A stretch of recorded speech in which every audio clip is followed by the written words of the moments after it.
Osana kukwani buwili mwobiano chetekwani ndi n'olugo gunaya echezokwere ndi balege mbo Marika tuegu mwobiano ekene ngi kenana mbara novu nunu wemeke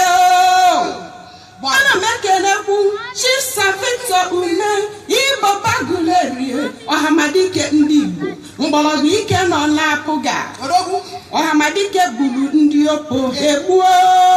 wee binye ndị opposition aka na pọtọpọtọ Saume nke bụ backbone ndị apụga Ume dogu Saume kenele mu ọchịagha Ifeanyi Nwibezi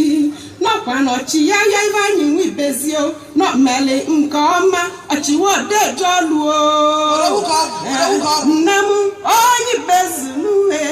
onye bezu n'ikenga na mụ nnọkwani n'ogbe egwu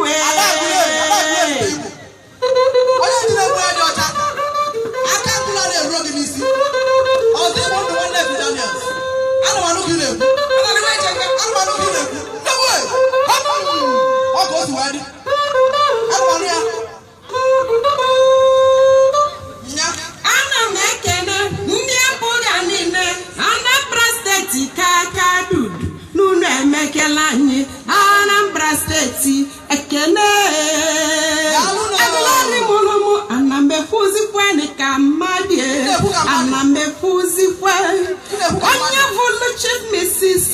Ebele Chukwuobianọ nyakenali nye ijele nwanya ekene na Anambra ekene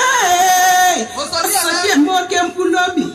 osodi nejo nwoke na-eme nne osodi zodolu ndị opposition ọpa n'okuku ume wee reduce over to nothing agidigi nwanyị n'ụlọ bụ ka nwoke asa ọmụma waruo ezigbo nwanyị nnụtali n'ogbu n'ike ìyàwó mụ ekele kenele mụ Harris Chuma nwanne gị ogene n'Igbo ogene nara sike kenekwala mụ Samu ọnwụte aka